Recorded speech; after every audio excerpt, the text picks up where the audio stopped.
আমরা সবাই জানি বুর্জ খলিফা হচ্ছে পৃথিবীর সবচাইতে উঁচু বিল্ডিং। কিন্তু আপনি কি জানেন বুর্জ খলিফার একদম চূড়া থেকে লাফ দিলে আপনাকে পৃথিবী থেকে আকাশে চলে যেতে কত সেকেন্ড সময় লাগবে? হ্যাঁ, অলমোস্ট 20 সেকেন্ড সময় লাগবে। বুর্জ খলিফার টোটাল হাইট হচ্ছে 828 মিটার, যা 1 কিলোমিটার থেকে মাত্র 172 মিটার কম। বুর্জ খলিফা হচ্ছে 200 তলা বিল্ডিং, কিন্তু 200 তলার মধ্যে 160 তলা পর্যন্তই হ্যাবিটেবল। এর উপরের 40 তলা শুধুমাত্র টেকনিক্যাল ইউজের জন্য, সেখানে সাধারণ জনগণ যেতে পারে না। যদি আপনি সন্ধ্যায় বুর্জ খলিফার নিচে দাঁড়িয়ে সূর্যাস্ত দেখেন এবং সাথে সাথেই বুর্জ খলিফার লিফটে চড়ে 140 তলার ব্যালকনিতে যান, তাহলে আপনি আবারও সূর্যাস্ত দেখতে পারবেন।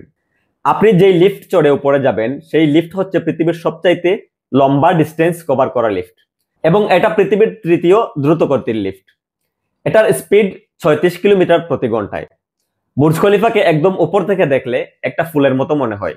এটাকে ফুলের আদলে ডিজাইন করা হয়েছে। বুর্জ খলিফার এইসব তথ্য আপনি প্রথমবার জেনে থাকলে অবশ্যই শেয়ার করবেন, আমাকে ফলো করবেন। ধন্যবাদ সবাইকে।